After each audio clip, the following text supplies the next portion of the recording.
talking actors and directors who put on the shows. We're talking playwrights and designers who you'll want to know. From the very first rehearsal to the final curtain call. We might be off Broadway, but we're talking about it all. 'Cause we're two local gals with global pals. It's everything theater. with Benita And Ellen.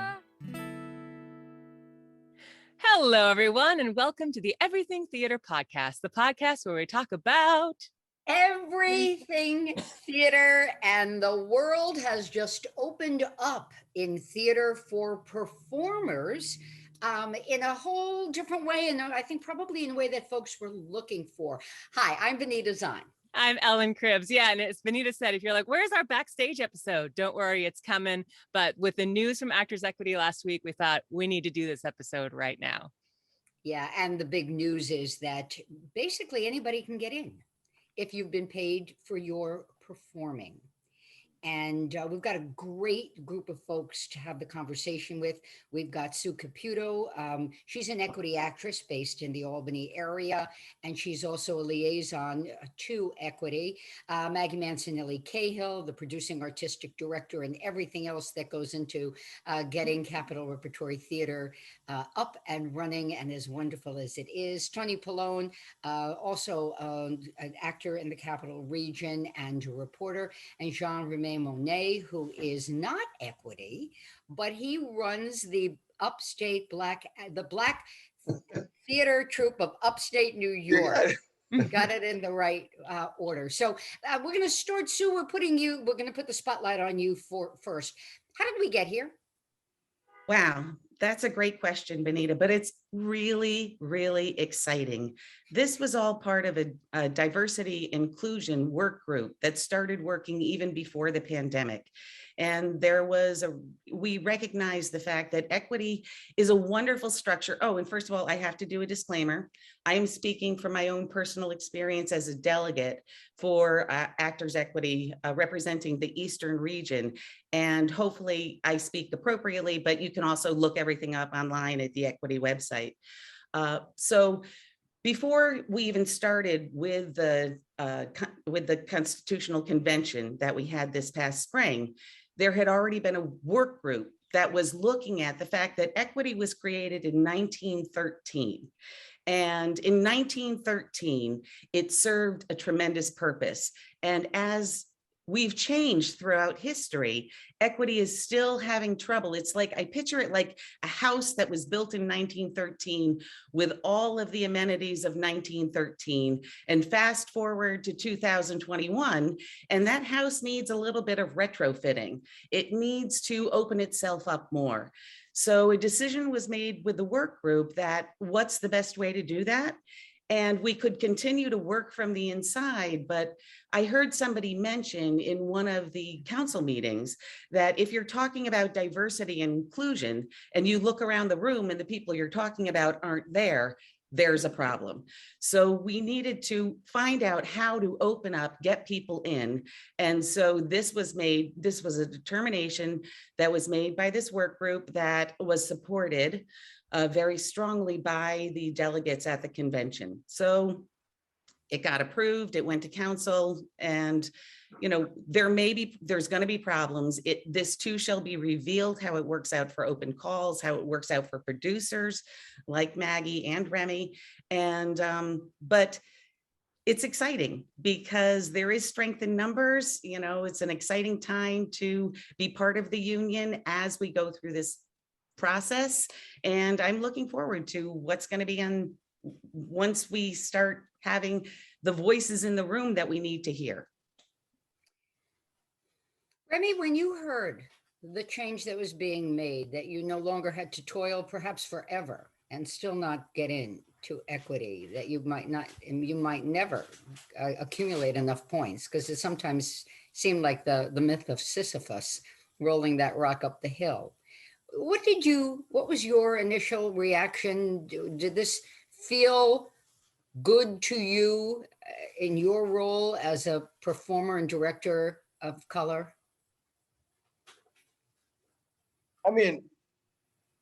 Yes, it does feel I mean, because this is an opportunities for, people of colors, to be able to join quicker and faster. But the first place, we have to have the opportunities in the first place to work in professional theaters.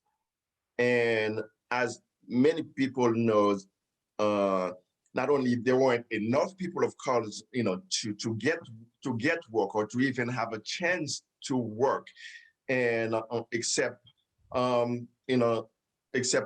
few theater. Well, I'm not even going to say few theaters, but I know Cap Rep has done it, before that they have tried. And I'm not saying that because Maggie is here, because I know that they've been trying to work with, with me and to give opportunities to people of color.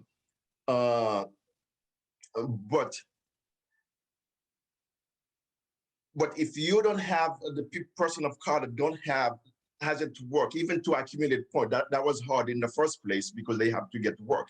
But now that and we're saying that they trying to be more inclusive and to be more diverse.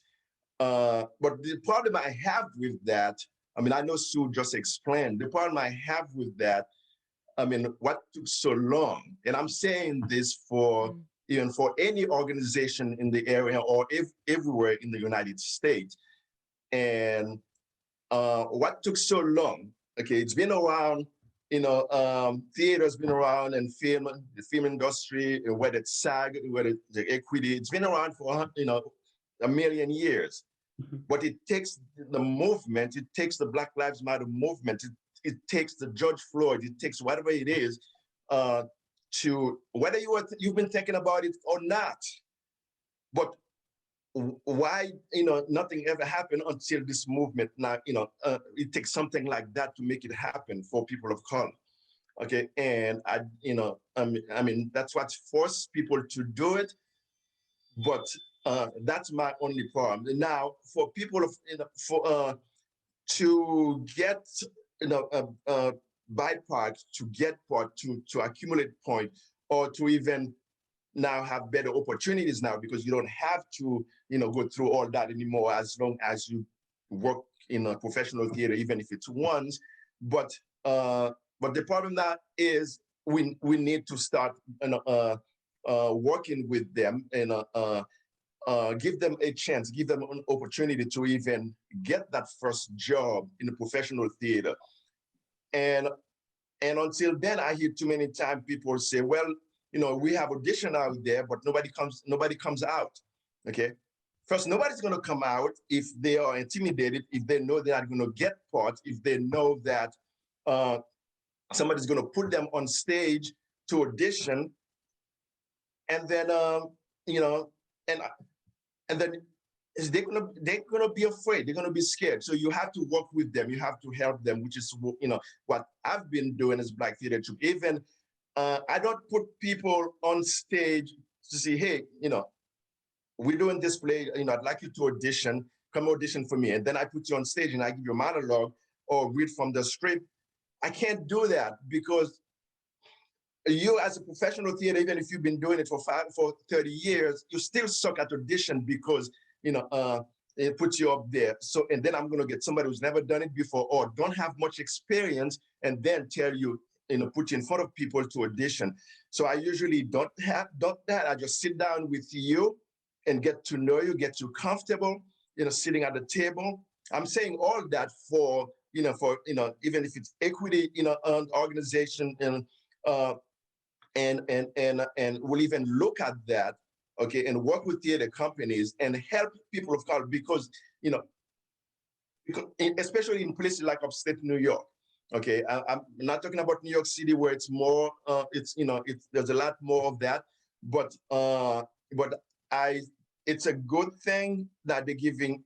It's better now to make it easier for people of color to join, and but I just have a problem because it took too long to get here. It took something, like this 2020 or the past couple of years for people to take action, for people to help. So yeah, I mean, yeah, I agree with you. I'm for it, but I still have a problem with it. I still think that it's I don't know, it's too it could have been done earlier, you know. Well, And please help. They need to start hiring. They need to start working with people of color, and help them and have classes and go out, you know, to where they are to find them, because they're not going to come to you if they don't have the experience. Mm-hmm. And Remy, I want to jump in and just ask Maggie to turn her mic on, because I think, Ellen, you had a question? Yeah, I'm curious, speaking to what you're talking about, Remy. I know on Equity's website, when they describe the open access policy, they admit that this is a step. It's not a solution to being more inclusive. You know, it's a step in the right direction, but there's much more work to be done. And I know a big question for a lot of actors, both union and non-union right now, are we now flooding the gates, right? We're now there's not enough jobs out there, and now we're bringing more actors to try to fill, you know, roles that there are not enough opportunity to, certainly for actors of color. So I don't know if anyone wants to speak to, I don't know, Maggie, if you have thoughts as a producer of, you know, what a theater can do to kind of try to make that next step if you do have so many more equity actors now. Well, I certainly take a slightly different tack than Remy, because we are an equity theater. And I take equity membership extremely seriously. I just want to mention that this is not only for actors, it's also for stage managers. Yeah.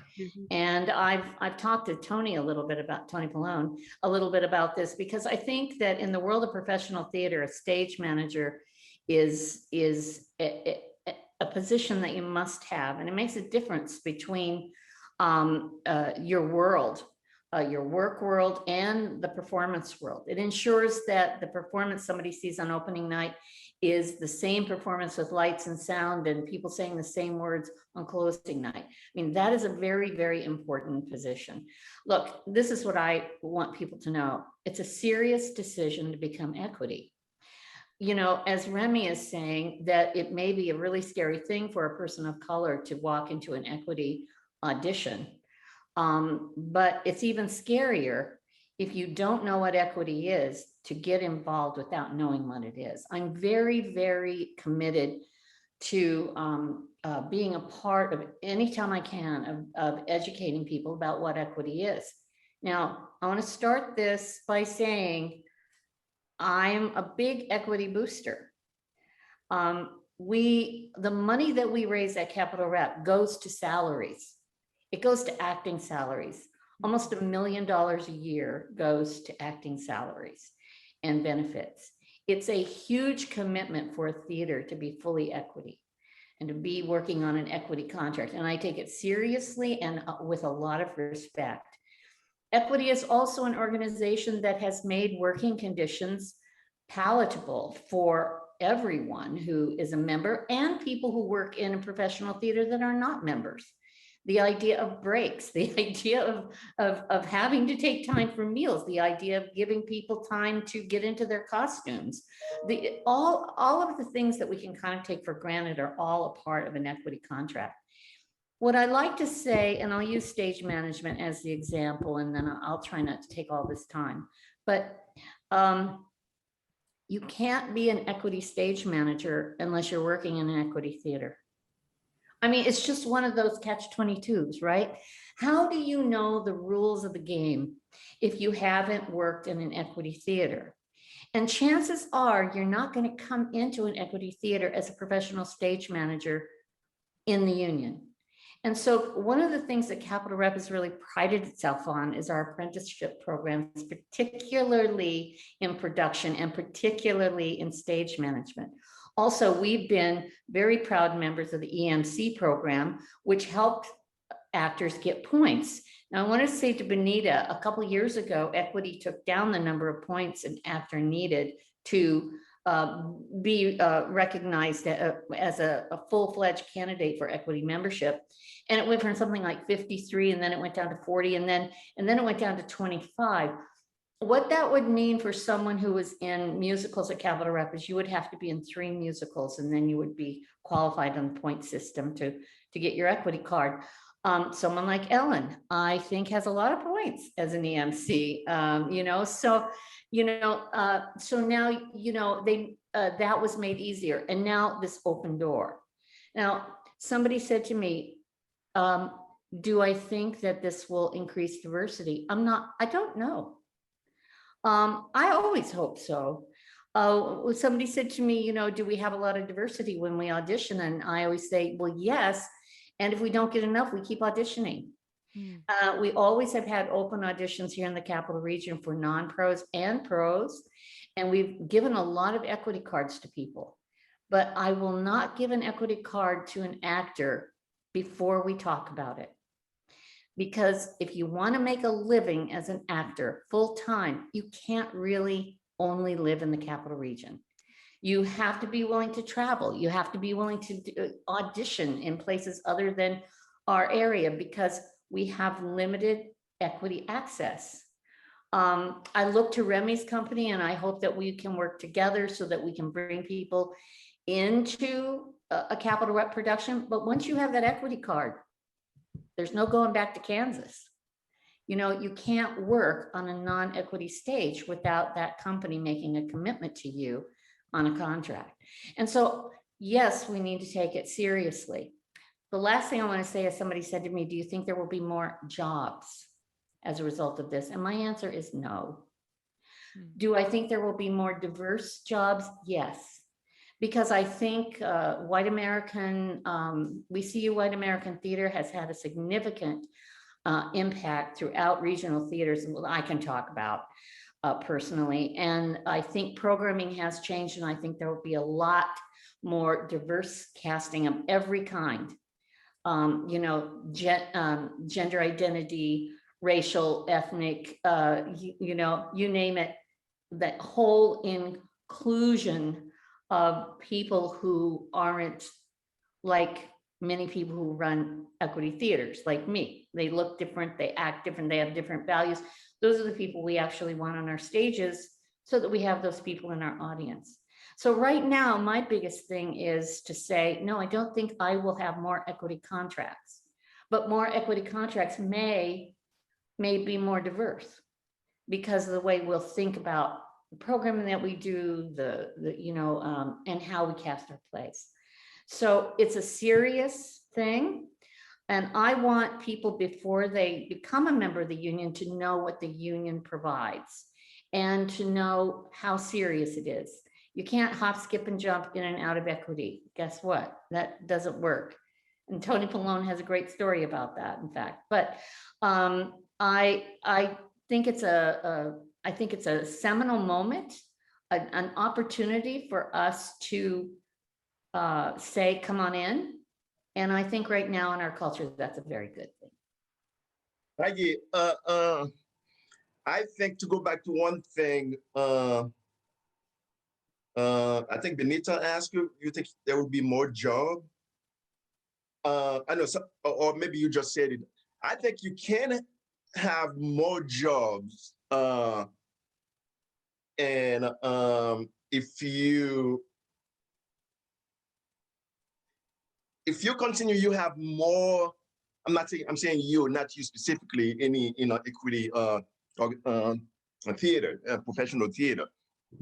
You can have more jobs if you depend on the kind of production that you put on. If you continue doing the same thing you're doing, and all the jobs are for white actors or stage managers, then it's going to continue to be that same way. But if you open up, you have production that's more inclusive, which means more people of color will come in. That's adding more job. I'm just thinking that's adding more job if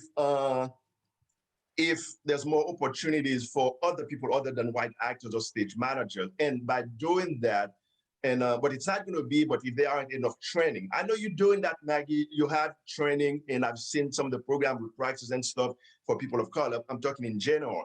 So, and you have to have more opportunities, more plays, and I'm not just saying plays, black plays, but any plays. If it doesn't say that, you have specifically, you have to have straight hair, blue eyes, but that job, open up, to be more inclusive in any production, and then have more training for BIPOC, and then that's give them more opportunities to come in and adding to what you have been doing. Now you have more people of color. I think that's adding more job, and now you have it open for the whole community.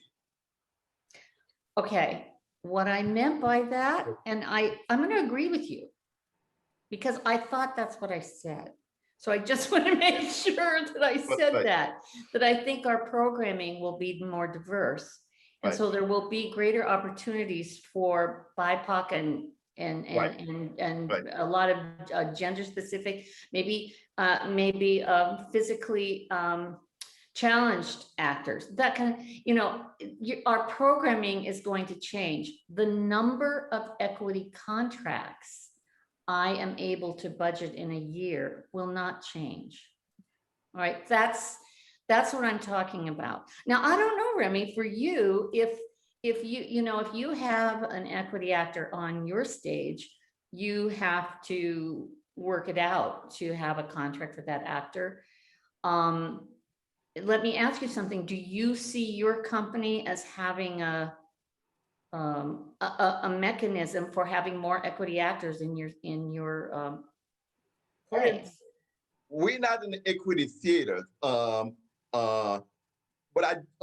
so we can't pay equity theaters right now. But if we have to have one, and we can work it out with the equity, we can work it out, and it's doable. We can work it out with the equity theater for once in a while. I don't see why not. And Remy, let me jump in. I'm your test case, because right now I am performing with you, and I am getting a contract from you. So I am your test case. And it just so happens that I am a Caucasian actress performing with the Black acting troupe. And I'm we're very diverse. We're very inclusive with the Black theater. Right. Right. But I think to Maggie's point, the bottom line is, if you can cast 100 people in a season, and that's all your budget allows for, you will still cast 100 people in a season. What they look like now may be considerably different. Yes. So there may in fact be more job opportunities for, and you've used the term BIPOC, for those who are not familiar, Black, Indigenous people of color, BIPOC. Right. There may be more opportunities, but the net total of jobs is not changing. Not for us, and certainly not coming out of the pandemic for the next couple of years. However, the jobs we do have, I do believe, will be very diverse. Right. That's the point. Yeah. Hey, Everything Theater listeners. It's Ellen here, and we're going to take a brief pause in our episode to talk about our new Green Room promotion. If you have a theater company, a show, or a service you want to promote on our podcast, just send us an email to everythingtheaterpodcast@gmail.com. That's everythingtheater, theater spelled ER, podcast@gmail.com. This is your chance to share a little about your show or your service with our listeners. And to give you a little taste of our Green Show promotion, here's a little snippet from the show I'm directing this summer, The Servant of Two Masters with Confetti Stage, running outside August 6th through 15th at the Shaker Heritage Site in Albany. Hope to see you there. Oh, life can be easy or hard, but don't be absurd. Hard is hardly preferred, though some say to me, adversity will build my character, fate all complete. I train to you in a single heartbeat, my character for a life on easy street.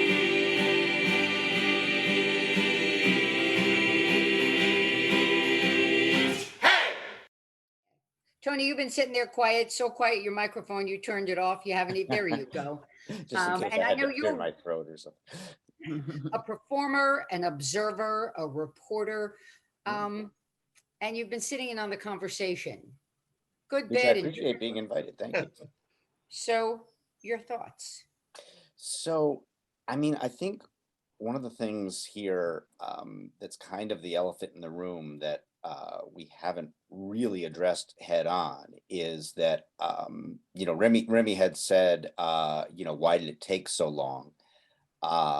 And I think perhaps that there's another factor playing into this decision from equity, and that's what I'm hearing from some of the folks that I talk to expressing their opinions, that this has something to do with the pandemic, not so much about increasing diversity per se. No one disagrees that that's something that equity needs to do, and everyone applauds that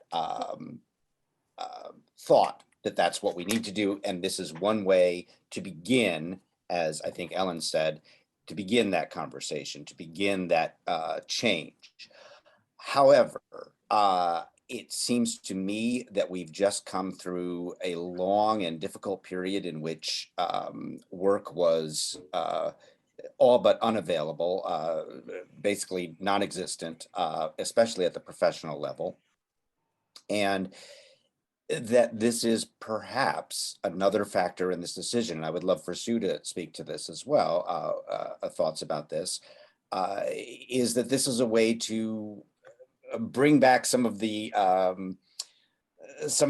finances that have been lost during this very difficult economic time by opening it up so that perhaps a lot more people can suddenly join, pay their membership fees, membership dues, initiation fees, all of that kind of thing.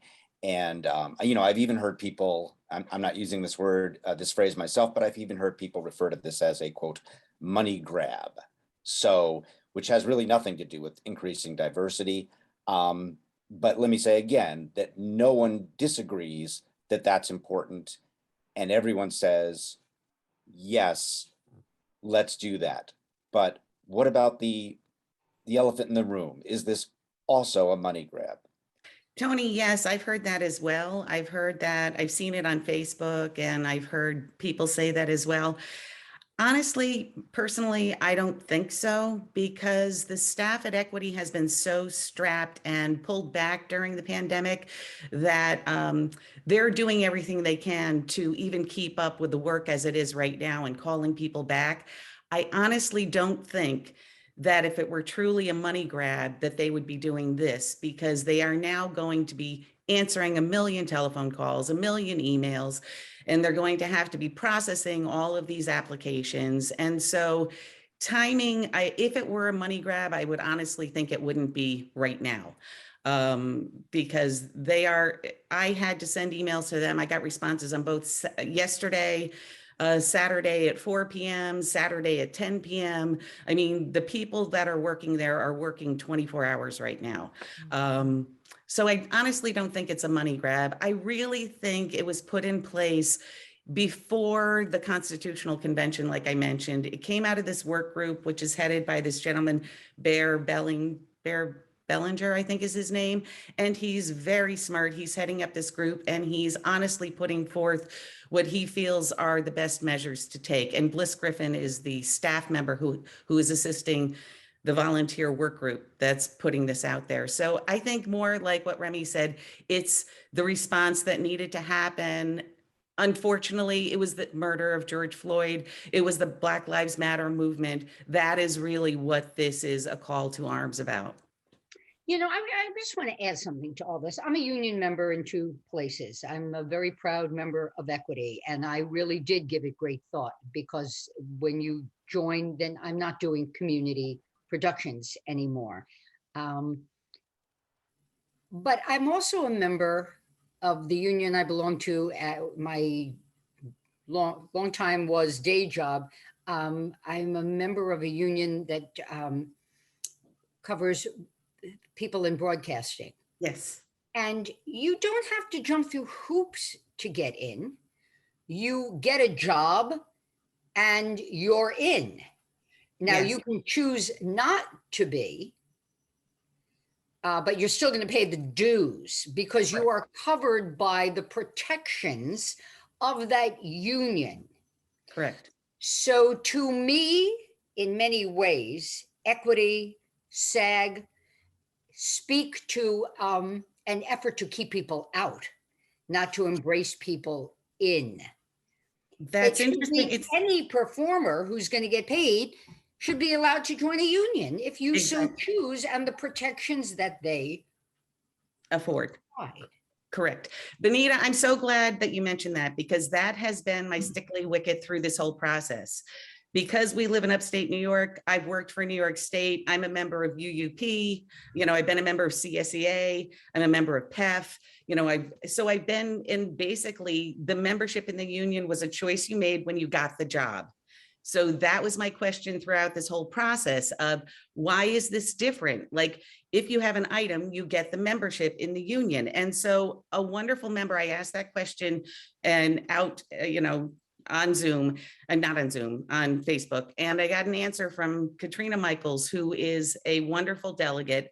And she basically explained to me that the difference between, unlike New York State government, workers don't get all the same benefits on the job in general. Maggie tries to do that, but union and non-union workers work alongside each other, but with vast differences in pay, benefits, and protection.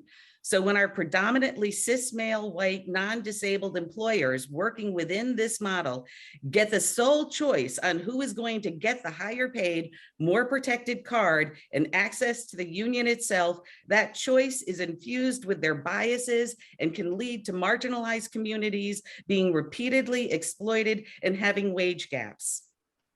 So yeah, I had that same question, Benita, and Katrina explained it to me. Had to ask. Go ahead, Remy. Good question, Sue. I didn't get.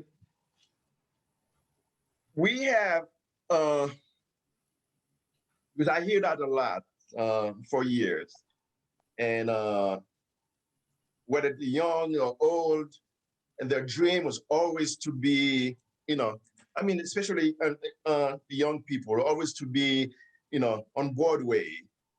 And as soon as they get, they start having some experience, they want to move to New York City. And usually, you know, for that to happen, usually you have to be equity.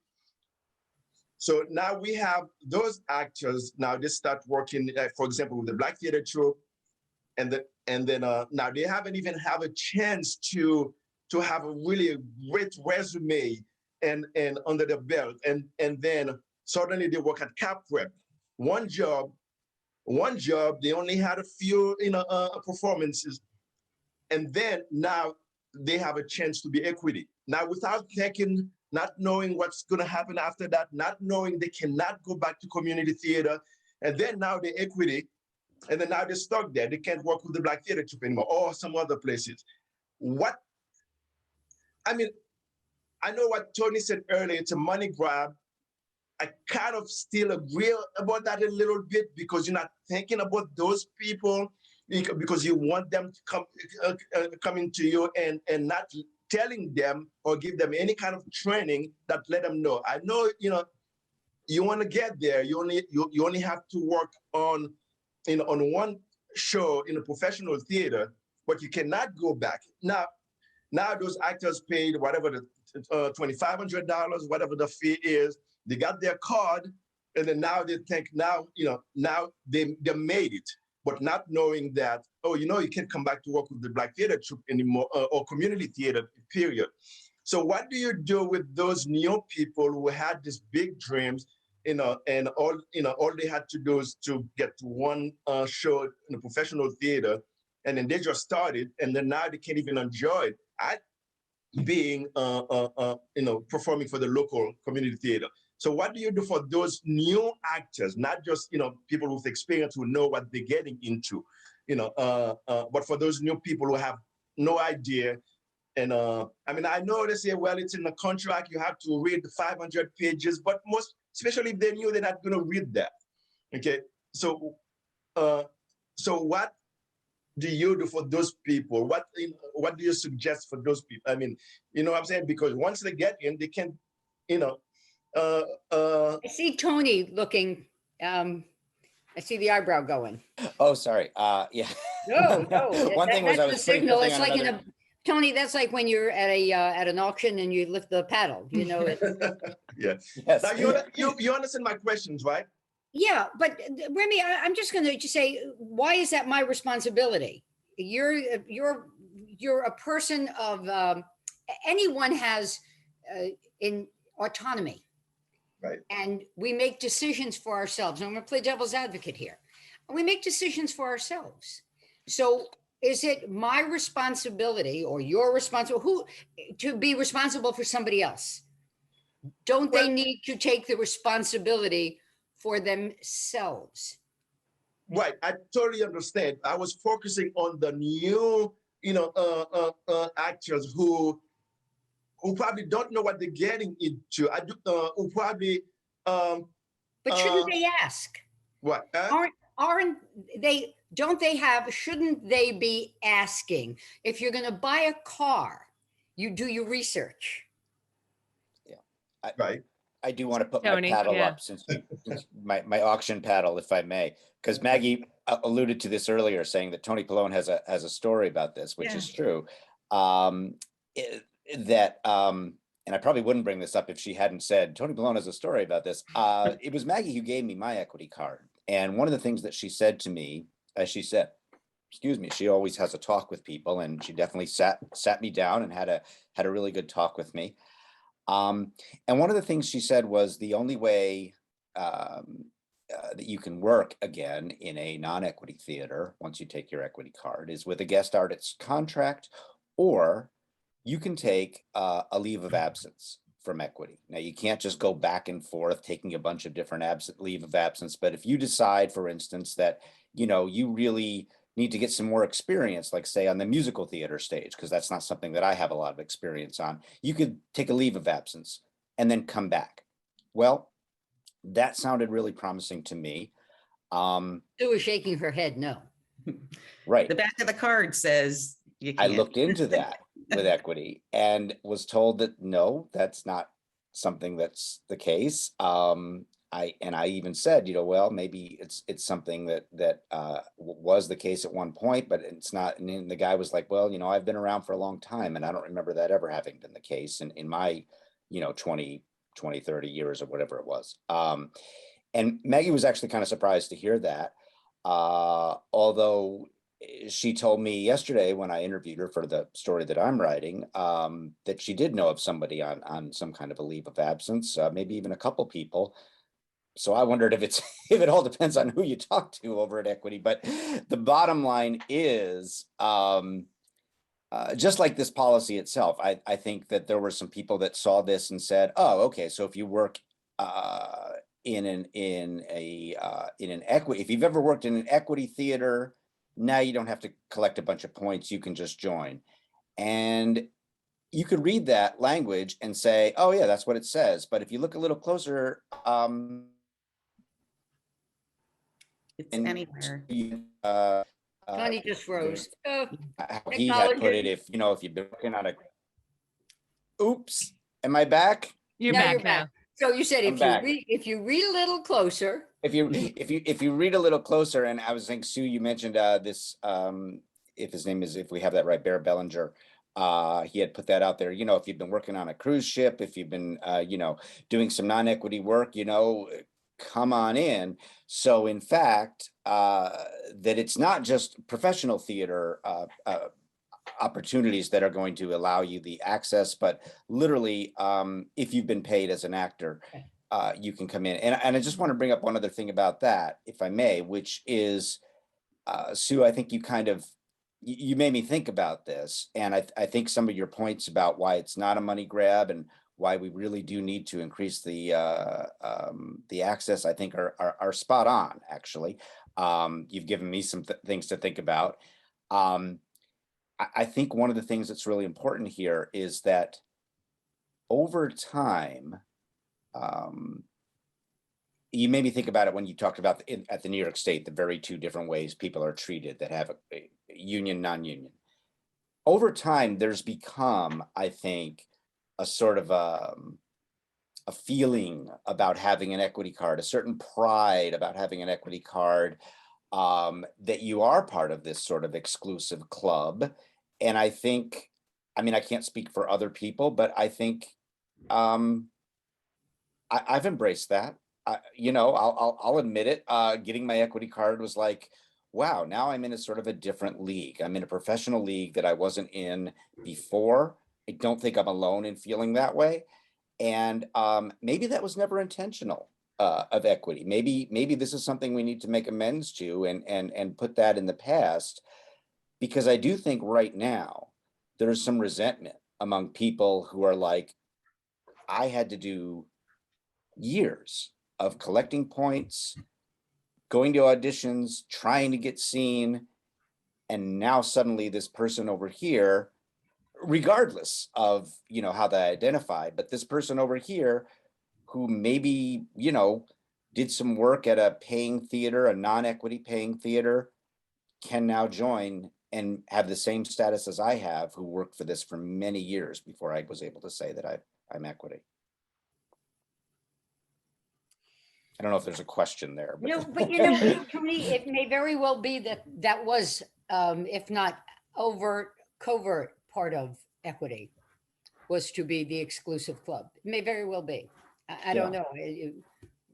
and let me just share something that so Leslie Sears, who's another Yes. I don't know her exact title, Sue, if you know it. She's greater, she's a liaison. I'm an Eastern Regional Principal Delegate. She is a greater Upstate New York liaison, but it goes to Massachusetts. So she's a liaison. She has a greater range. Gotcha. Okay. And I asked her if she would speak for me to me for the article that I'm writing. She said she really couldn't, you know, and she referred me to Equity's press office, and I have been in touch with them. But she did give me a couple of resources. One, what I was just mentioning from Bear Bellinger. The other from a woman named Jessica Wu. And she said something pretty interesting.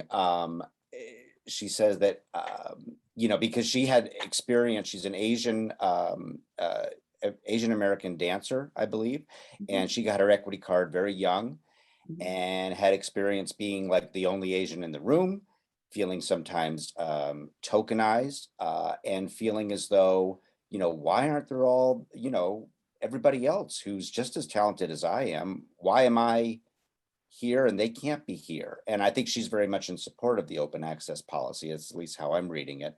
And one of the things she says, which speaks to this feeling that I'm talking about, is that AEA, Actors Equity Association, is not a guild. It's not a country club. It is not, and has never been, I'm reading this, an indicator of talent. And it needs to be said about that. AEA is not our employer. I repeat, AEA is not our employer. What it is a union dedicated to fighting on our behalf against our actual employers, the producers and theaters, for better wages and benefits and working conditions. None of which it can effectively do while it has one arm tied behind its back in the form of a massive non-union workforce. So I think the idea of AEA being, you know, equity membership being like part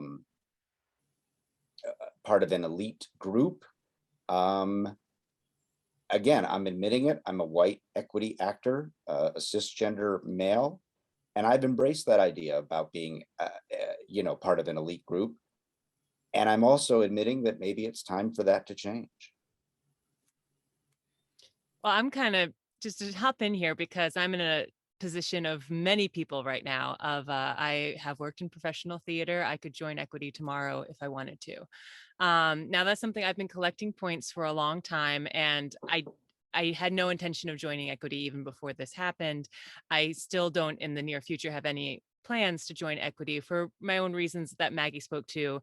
I just started a family. I don't want to be traveling around. The frequency I like to work, if I went Equity, I would not be able to work in theater as much as I would want to if I joined. And so this kind of jumps then to what Remy was talking about too, of people in my position who love the idea of equity. I mean, I would love to be in equity if I wasn't so restricted of not being able to work outside. And so is that a conversation that equity has had at all? Is there any hope that those restrictions are going to change at all? Or is it always going to be your union and you only work union houses? I don't know if this open access policy will have any of those conversations start. I don't know if anyone has anything to speak to of that. Yeah, Ellen, I am so with you there, because this is one of the reasons why, I myself, I don't think I'd ever want to be equity. I'm not saying if I wasn't running the Black Theater Troupe and I was, I was doing a lot of things up here and I could travel and do things, yeah, I would. Okay, but when you have certain responsibility and you pay all that money, you have the card, but you can't really use it, you can't, and it doesn't make sense to be part of it. And I hear the same thing with other Black actors that I work with, because most of them, they're trying to get into this theater thing, they're performing, but they still have a full-time job, they have family, and now to get into equity, and they have to be local and they cannot work in community theater. So that's something that will keep them away from the. Right. I got to jump in though. I really do, because I had that full-time job.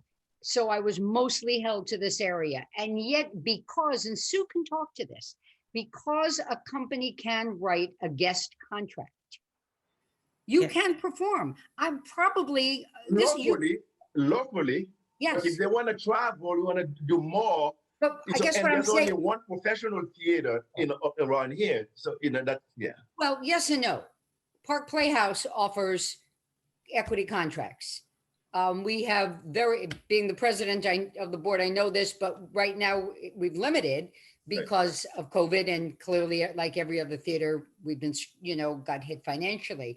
There's the Two of Us Productions out of Clobrook. They offer equity contracts. I did a show there before the world closed down. 3 of us were on guest contracts. Performed with the Glens Falls Community Theater, I think is what they called, 2 guest contracts. I guess all I want the takeaway from this part of the conversation is there are opportunities to perform locally in a non-union house on a contract. And as somebody who's walked in both worlds and spent much more time in the community world than the equity world, I took my card, Remy, after I had a director who was so unprofessional in the community world. And the language and the verbal abuse had no place with adults, period. But I had no place to turn to. Right. I could go out and do my own Yelp and say, you never want to work with this guy. Whoa, And that's for me alone, that changed the dynamic. And now I want to be with most of the time with professionals. And when I'm not with the equity house, I'm very judicious as to who I'm going to work with, because I know they are professional, Right. even without the equity moniker. If any of this makes sense. So ultimately, coming back to your first concerning question about the young BIPOC performers taking a card and not knowing, you have to be personally responsible to know what door you are walking into. Because when I walk through that door, it may be very different than when you walk through that door, even now with equity. I do understand that, but I still believe, there should still be some kind of training, just like any job you're getting into. And then, because sometimes people don't think that way, even if they have master's degrees, doctorate degrees, they're so excited to get into something without knowing what they're getting into. I still believe there should be, like if, like with the Black Theater Troupe, I'm more than a director. When a person of color coming to work with the Black Theater Troupe, I sit down and tell them, well, Remy can support you right now. You can do all that, and have party. I cook for you, and because I want to, I can attest to this. I cook for you. Have 2 parties, 3 parties.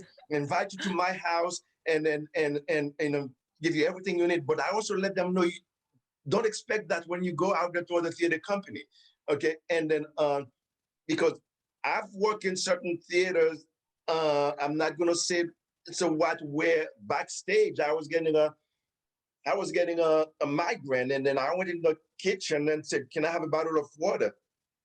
There was at least 10 cases of water on the floor. And then they all look at me, who works for that theater, they all look at me and say, "Well, we have tap water." And you have that'll to be buy water. $3, you know. Yeah, you have to buy water, and it's one of the local theater companies. And but I let the actors know the way Remy treats you here, we work with you here. Don't expect that when I let them know what to expect. So I think they still need some kind of training, and before somebody gets so excited, I'm going to be a professional actor. Okay, but this is what you should expect, and not everybody will expect that. And that's me. I'm not saying it should be that. I'm not saying it's not their responsibility, Benita, but I still believe, that's what I believe personally. Right. Look, Remy, I'm going to tell you, I'm reading the comments on Facebook about this new world with equity. What struck me, infuriated me, hurts my heart, and you and I talked a little bit about it, are the comments that, yeah, but BIPOC actors are not going to be able to afford the dues. Yeah. I mean, talk about a racist attitude. Yeah. So, yes. Yeah. If I hear anybody tell me that, and I deal with this kind of thing personally myself, and I had that conversation with you, I go to buy a house, we go buy a car, and somebody look at me, "Wow, you have excellent credit. This is good for you." Would you tell a white man that? Okay. So clearly, Sue, there's more work that has to be done, not just opening up. Absolutely. Absolutely. This is a huge step forward, but what Ellen mentioned, I want to reiterate, I've had that thought as well. With the open access, in a dream world, wouldn't it be great to be able to all share our talents as freely, as Michelangelo could have, nobody stopped George Seurat from painting. He finished the hat. So it would be a lovely world if we could do our art. Equity is wonderful. It's protecting stage managers and actors. It's actually, I'm thrilled I get a tiny pension from them. They do wonderful, wonderful things. However, it's not perfect. It's a work in progress. And maybe with the open access, maybe this too shall be revealed.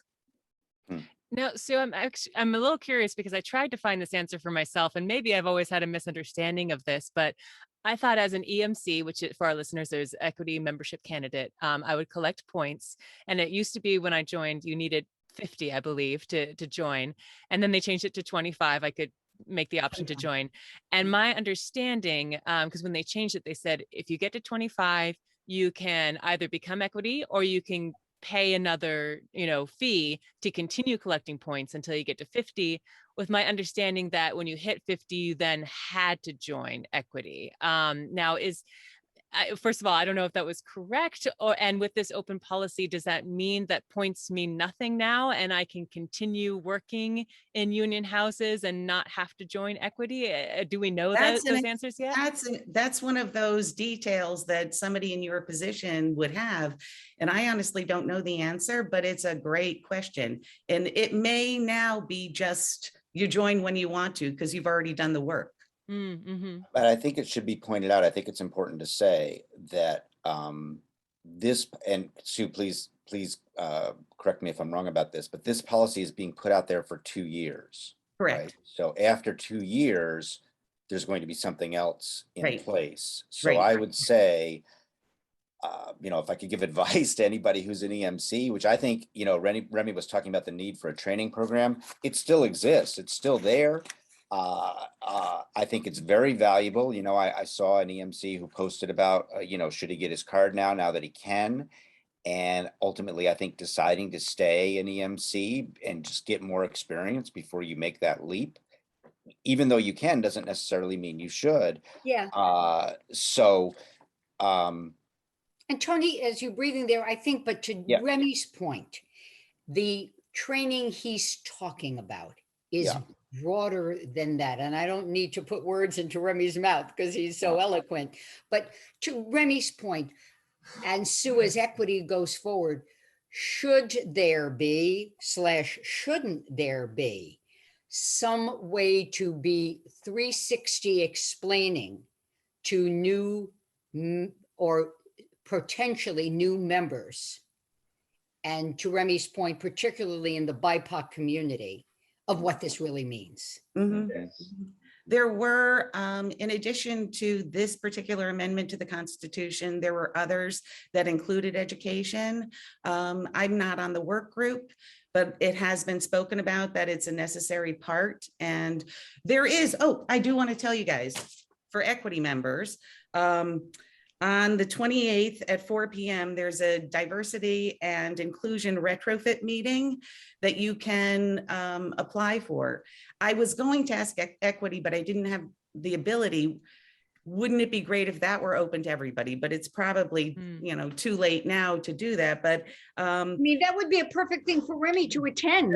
I to know. then be able to answer the question. You want to come to my house, Remy? You can come to my house and we can watch it just together. watch from the background, or you come to my house if you cook for me. I think Sue, Kidding. exactly. So I think, to tell you the truth, it would be, as Tony was reading this thing for us earlier, and saying the equity organization is not, your employer. They represent you. I think it would be a great thing if you train and your, people, letting them know, what's in it once you get equity, what's in it. I think it would be a great thing for you to have this kind of training for people who have no idea what they're getting into. Because if you represent us, you want us to know, to have the knowledge before we get out there. Right. And I know, I was going to say, speaking for Maggie, I know that she is putting together some forums through Capital Rep to address these questions to the community for EMCs who are making this decision, because I think that's the crux, I think, that everybody's agreeing on, especially on this episode, is that education needs to be there. People who are thinking to join the union need to be well informed of all the pros and the cons. And it's a very, very personal choice for every individual actor. Yeah, unless anybody think, I had to play devil's advocate for the purpose of a conversation. But definitely, I'm 100% behind education, because it slips. And even, as Tony pointed out, he thought he knew. Right. And exactly. depends on who he asks, who answers. Yeah, that's my yes. Yeah. I wanted to say one other thing about the guest artist contract, Benita, because I think that's a really excellent point. And I'm glad that there are a number of organizations where you've been able to be successful with finding that. And I think that advocating for that, to say, I think Equity actually has a document you can print out and say, so you want to hire me, kind of thing. Here's what you need to do. Right. But I will also say that, it should be said that guest artist contracts are relatively expensive given the budgets that community theaters normally work with. And I just wanted to, add one more thought. One of the people that I talked to for this article that I will be, talking about when I publish my piece, is somebody who runs a non-equity theater, who has always been, she's been in business doing this for, at least 5 years, has always been very dedicated to paying the people that she works with, raising money, paying those people. But these are not at guest artist rates. These are rates much better than you're going to get in community theater, which is frequently volunteer. But the irony that she finds herself in right now, and that she's concerned about, is that because she's paid non-equity actors to be a part of her productions, they can now turn around and join equity because they've been paid by her. Right. And she probably can no longer afford to work with them because the guest artist contracts are so high. So that's a really ironic position for her to be in, by being committed to paying her actors. She may no longer be able to work with them if they elect to join equity. But then the flip side is she now has to cast a wider net, to Remy's point. Right. And that, in fact, this may open the door to some performers who weren't part of a coterie. Well, sure, but I should also add, and then I'll shut up, but that she runs a theater that is very it's Creative Action Unlimited, and she runs a theater that's very focused on giving voice to diverse casts, marginalized communities. She deals with social justice themes in all of her productions.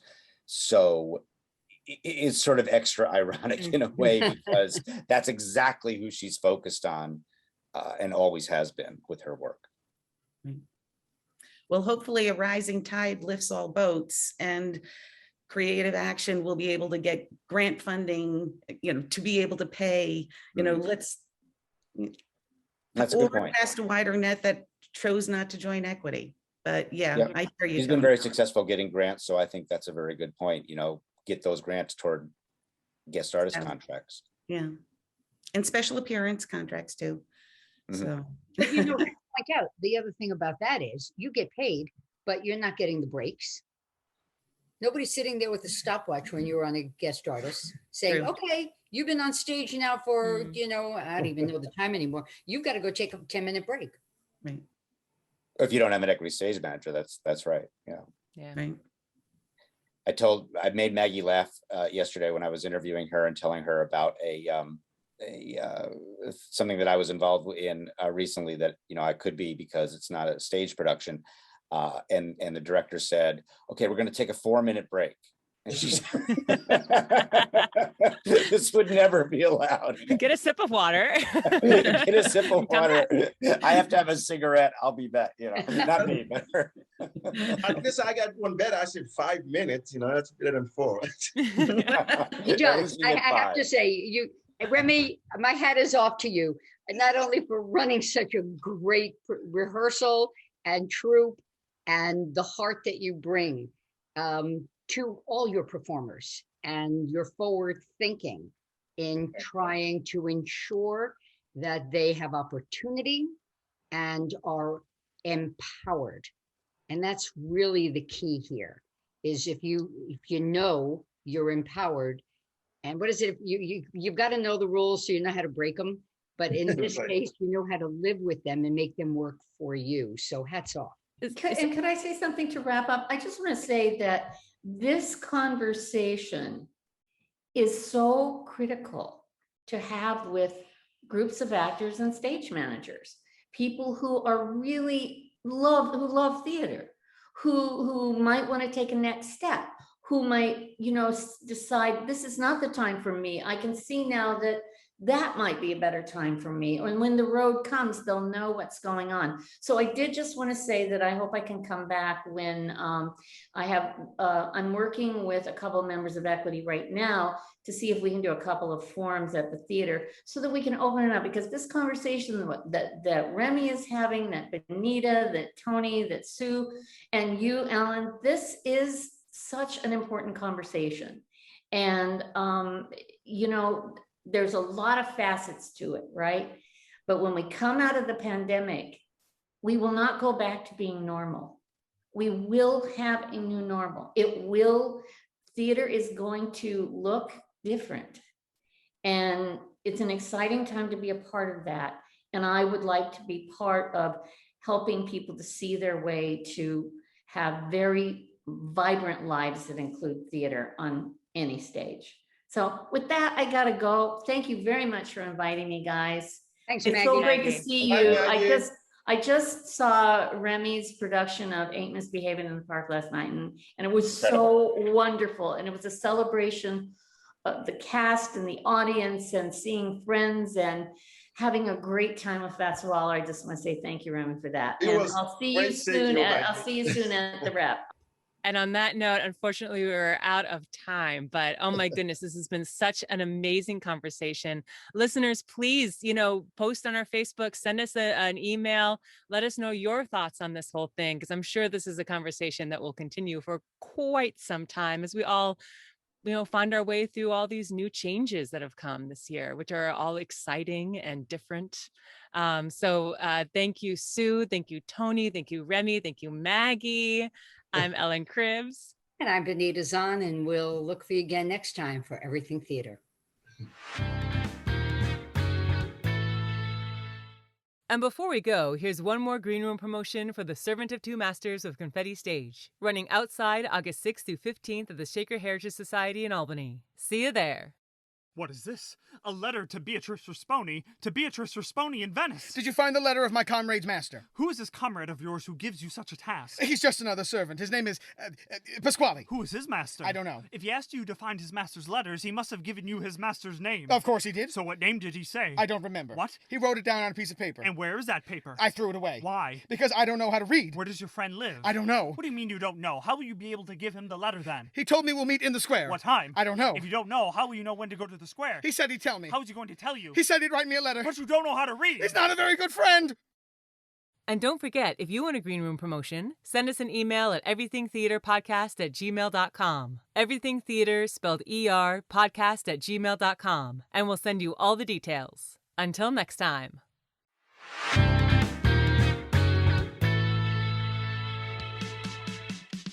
Thank you so much for listening to the Everything Theater podcast. Special thanks goes out to Alice Grinling for our photography and Justin Friello for composing our amazing theme song. Please remember to subscribe to our podcast and follow us on Facebook, Twitter, and Instagram. If you want to share your thoughts or what's going on in your theater community, you can reach out to us on social media or through our email at everythingtheaterpodcast@gmail.com. Till next time. It's everything, everything, everything.